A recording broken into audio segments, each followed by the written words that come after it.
High traders, good evening. இன்னைக்கு மார்க்கெட்டில் என்ன நடந்துச்சு, அதில் நம்ம எந்த மாதிரியான ட்ரேடு எடுத்திருந்தோம், நாளைக்கு மார்க்கெட்டு எப்படி இருக்கும், சென்செக்ஸோட ஓப்பன் இன்ட்ரெஸ்ட்டு இன்னைக்கு நைட்டு 2:11 எஃப்ஓஎம்சி மினிட்ஸ் இருக்குது. அது இல்லாமல் ப்ளூம்பெர்க்கில் போர் நிறுத்தத்தை பற்றி ஒரு 14 முக்கியமான பாயிண்ட்ஸ் வந்திருக்கு. அது எல்லாத்தையும் இந்த வீடியோவில் டிஸ்கஸ் பண்ணலாம். எங்கேயும் ஸ்கிப் பண்ணாமல் பாருங்கள். இந்த வீடியோ உங்களுக்கு யூஸ்ஃபுல்லாக இருக்கும். நம்ம சேனலை சப்ஸ்கிரைப் பண்ணலன்னா சப்ஸ்கிரைப் பண்ணிட்டு பாருங்கள். ஓகே, இன்னைக்கு மார்னிங்கு கிஃப்ட் நிஃப்டி ஒரு 50 பாயிண்ட்ஸ் கேப் அப்பில் இண்டிகேட் பண்ணிட்டு இருந்துச்சு. குளோபல் மார்க்கெட் எல்லாம் பாசிட்டிவ்ல இருந்துச்சு. ஏசியன் மார்க்கெட்ஸ் ஜப்பான் நிக்கி நேற்று இன்ட்ரெஸ்ட் ரேட் ஹைக் பண்ணியிருந்தாங்க. ஹைக் பண்ணதுக்கப்புறம் ஒரு செல்லிங் ப்ரெஷர் வரும்னு எதிர்பார்த்துருந்தோம். பட் எந்த ஒரு செல்லிங் ப்ரெஷரும் இல்லை. ஜப்பான் நிக்கி பார்த்தீங்கன்னா 0.72% ஹைல தான் க்ளோஸ் ஆயிருந்துச்சு.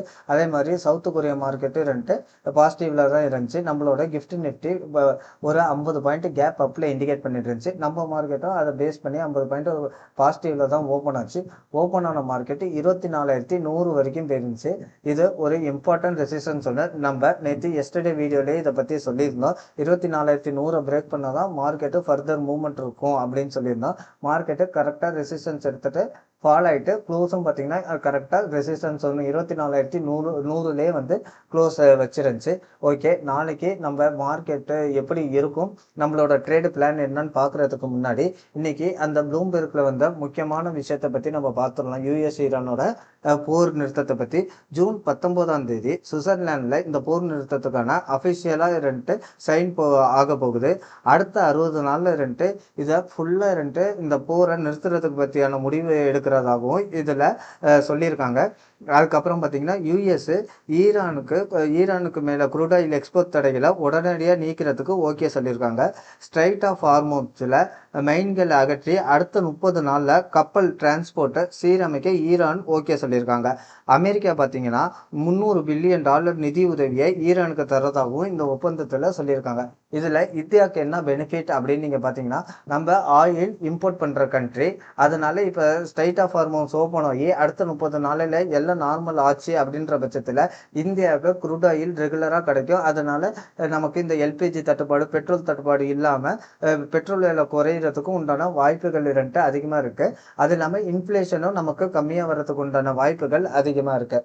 ஓகே, அடுத்த நியூஸ் என்னன்னு பார்த்தோம்னா, இன்னைக்கு நைட்டு 11 மணிக்கு யூஎஸ்லேருந்து இன்ட்ரெஸ்ட் ரேட் டிசிஷன் வருது.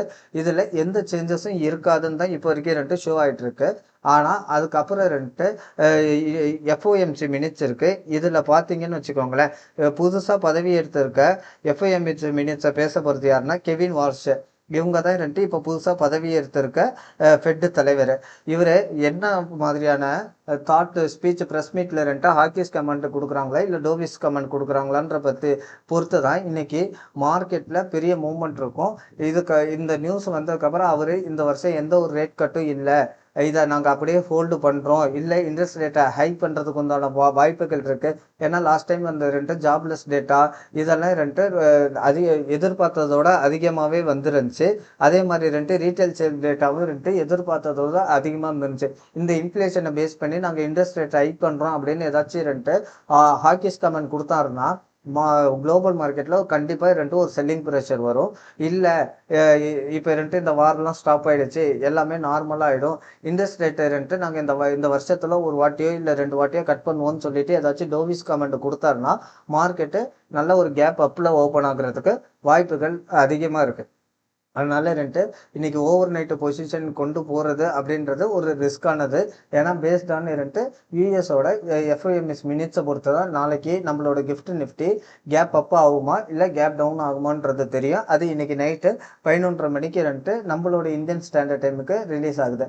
ஓகே ஃப்ரெண்ட்ஸ், சப்போஸ் மார்க்கெட்டு ஒரு கேப் அப்பில் ஓப்பன் ஆகும் பட்சத்தில் 24,200 அந்த 24,200 பிரேக் பண்ணுச்சு அப்படின்ற பட்சத்தில் மார்க்கெட்டு 24,300 500 வரைக்கும் போகிறதுக்கு வாய்ப்புகள் அதிகம். 24,250 பிரேக் பண்ணுச்சு அப்படின்ற பட்சத்தில் நம்ம மார்க்கெட்டு 24,300 வரைக்கும் போகிறதுக்கு உண்டான பாசிபிலிட்டிஸ் அதிகமாக இருக்குது. ஓகே, சப்போஸ் மார்க்கெட்டு ஒரு கேப் டவுனில் ஓப்பன் ஆகுது அப்படின்னா மார்க்கெட்டு இப்போ இப்போ இருக்கிற ஸ்ட்ராங் சப்போர்ட் ஜோனுன்னு பார்த்தீங்கன்னா 24,000 24,000 பிரேக் பண்ணும் பட்சத்தில் 23,900 இந்த 2 லெவல் தான் இப்போதைக்கு முக்கியம். வந்து சப்போஸ் நாளைக்கு பெரிய கேப் அப்போ கேப் டவுனோ நடக்கல, மார்க்கெட் ஃப்ளாட்டாக ஓப்பன் ஆச்சுன்ற பட்சத்தில் இந்த லெவல்ஸ் நம்ம இரண்டு பார்த்துக்கலாம். சப்போஸ் பெரிய கேப் அப்போ கேப் டவுனும் ஆச்சுன்னா அதுக்கு தகுந்தாப்படி சப்போர்ட் அண்ட் ரெசிஸ்டன்ஸ் மாறும்.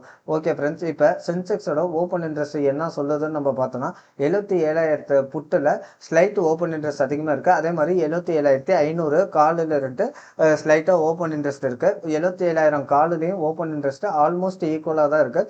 சொல்லிக்கிற மாதிரி எங்கேயுமே ஒரு பெரிய ஓப்பன் இன்ட்ரெஸ்ட் இல்லை.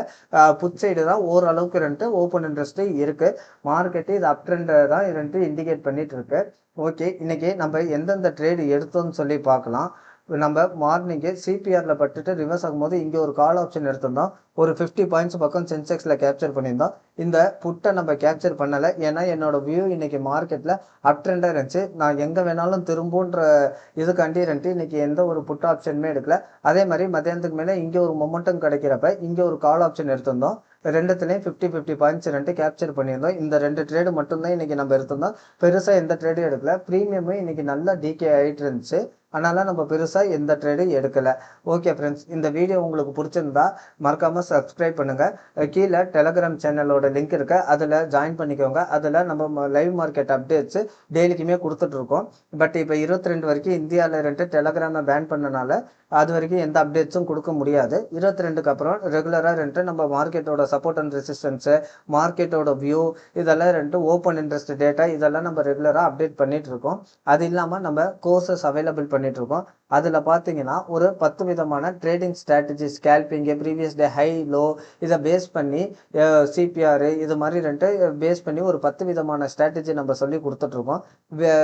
மார்க்கெட்டை கற்றுக்கிட்டு ட்ரேட் பண்ணி ப்ராஃபிட் பார்க்கணும்னு நினைக்கிறவங்க கீழே என்னோட வாட்ஸ்அப் நம்பர் இருக்குது, அதில் என்கொயரி பண்ணி கோர்ஸோட டீட்டெயில்ஸ் கேட்டுக்கோங்க.